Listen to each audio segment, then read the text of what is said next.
est-ce que vous voyez la démocratie en Côte d'Ivoire? Qu'est-ce que vous pouvez donner comme élément de réponse? Il n'y a pas de démocratie en Côte d'Ivoire. Ça là. Franchement, moi je ne pense pas qu'il y a la démocratie en Côte d'Ivoire. Voilà, parce que on n'est pas libre de parler, de s'exprimer actuellement. Donc c'est ce que je pourrais dire. Vous sentez qu'il n'y a pas la liberté de s'exprimer? Il n'y a pas la liberté d'expression. Est-ce que vous avez un cas qui vous a marqué, qui vous a fait vraiment croire ce truc-là, qu'il n'y a pas la liberté d'expression? Bon, il y a plusieurs cas. Hein. Voilà. Il y a plusieurs cas quand je regarde pendant la crise post-électorale et puis bon, il y a plusieurs cas. La démocratie en Côte d'Ivoire, vraiment, c'est un peu... ça va pas quoi. Est-ce que vous pensez qu'on peut s'exprimer librement en Côte d'Ivoire? Non, non, on peut pas. Dans ces deux temps, période que on peut pas. Parce que quand tu dis même un petit truc, une vérité, on t'attrape, on t'envoie en prison. Vraiment, c'est pas... On peut plus s'exprimer, c'est vraiment dommage. Eh bien la famille, soyez tous salués.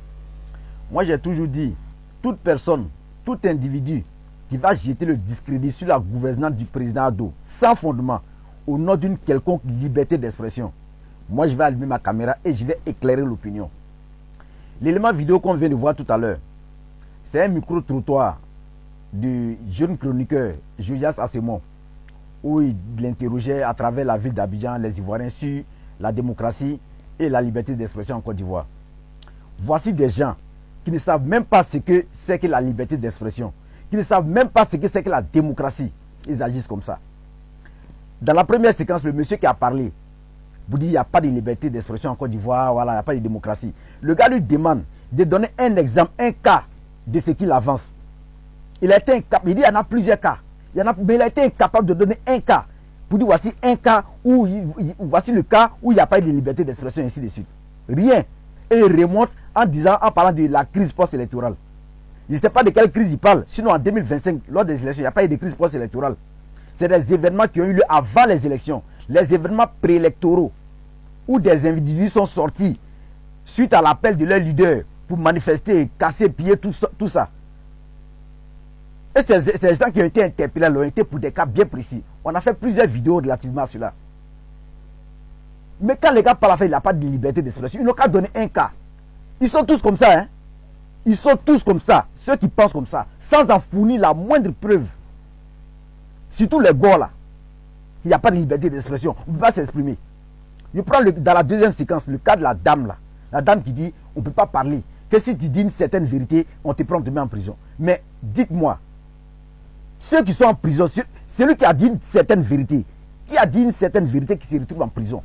Donne-moi un seul nom, un seul cas, je n'ai pas dit deux. Un seul individu qui est détenu pour avoir dit la vérité. Une vérité qui est avérée. Il n'y en a pas. Ils parlent comme ça. Tous ceux qui sont en prison, qu'on qualifie prisonniers d'opinion, ils l'ont été pour des raisons bien précises. Aucun Ivoirien n'est en prison aujourd'hui pour sa liberté d'expression, ça n'existe pas. Tous ceux qui sont dans mon commentaire, dites-moi en commentaire le nom d'un seul individu qui a dit la vérité, qui s'est retrouvé en prison pour avoir dit la vérité. Il n'y en a pas. Eux-mêmes qui ont parlé là, ils sont en train de s'exprimer. Ça s'appelle la liberté d'expression. Quand tu dis qu'il n'y a pas de démocratie, il n'y a pas de liberté, mais c'est une liberté d'expression. Tu es libre de dire ce que tu dis. Pour dire non, je ne reconnais pas le troisième mandat, il n'y a pas de liberté d'expression. Tout ça, c'est la liberté d'expression. Et ils ont été interpellés. Et s'ils ont été inquiétés. Même Laurent Gbagbo même, qui dit que la tour F que le président Ouattara a construit au plateau là, que c'est de l'habillage, c'est inutile, ce n'est pas nécessaire.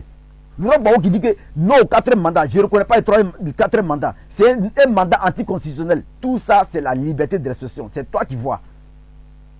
Chaque Ivoirien est libre de s'exprimer.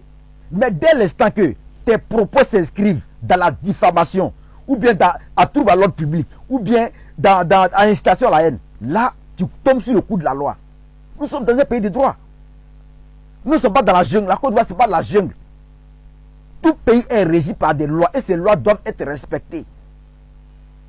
Nous ne sommes pas dans la jungle, nous sommes dans un état de droit. Un pays sérieux, avec un chef d'État responsable, M. Alassane Ouattara. Donc toute personne qui enfreint la loi va répondre de ses actes. Où on parle il n'y a pas de liberté d'expression. Le dernier en date là, c'est le jeune Jean-François Kouassi. C'est lui qui a été arrêté récemment. Mais l'arrêté, c'est pourquoi? C'est pas la liberté d'expression. Comment un individu qui fait une publication et qui tag, qui mentionne directement la ministre d'État, ministre de la fonction publique, lui disant que après avoir vendu le concours aux gens et vous les rétribuez à vos proches, sans en fournir la moindre preuve, ça ce n'est pas de la liberté d'expression. Ça s'appelle une accusation calomnieuse. Ça s'appelle de la diffamation. Et cela est puni par la loi. Sachons faire la part des choses. Renseignez-vous sur les lois de vos pays. Renseignez-vous sur les lois de notre pays. Il ne faudrait pas qu'on vienne jeter le discrédit sur le gouvernement ou sur la gouvernance du président Do, sous le précepte fallacieux de la liberté d'expression. Non. Côte d'Ivoire, la liberté d'expression n'a jamais été autant conjuguée que sous le président Alassane Ouattara. La démocratie n'a jamais été aussi manifestée que sous le président Alassane Ouattara. C'est aujourd'hui sous le président Alassane Ouattara que l'audiovisuel est libéralisé, où il y a plusieurs chaînes de télé, où les gens viennent s'exprimer, donner leur opinion, critiquer. C'est aussi ça la démocratie. Il y a 20 ans en arrière, est-ce que c'était le cas? Il y a 20 ans en arrière, on pouvait s'exprimer comme on le fait aujourd'hui en Côte d'Ivoire. Mais arrêtez un peu. Voilà, donc la famille, portez-vous bien. C'était juste pour éclairer l'opinion sur ces différents faits-là, notamment sur la démocratie et la liberté d'expression en Côte d'Ivoire. Moi, Boubacar Touré, soit salué depuis les States. Voilà, portez-vous bien la famille. N'hésitez pas à liker la vidéo si vous l'avez aimé, de la partager massivement et n'oubliez pas de vous abonner si vous ne prenez pas marche pour la première fois. Vive notre chère patrie de la Côte d'Ivoire. Vive le RHDP jusqu'en 2050 et vive le président de la République, le président le plus rapide, le meilleur président que l'Afrique ait connu, son Excellence le docteur Alassane Ouattara.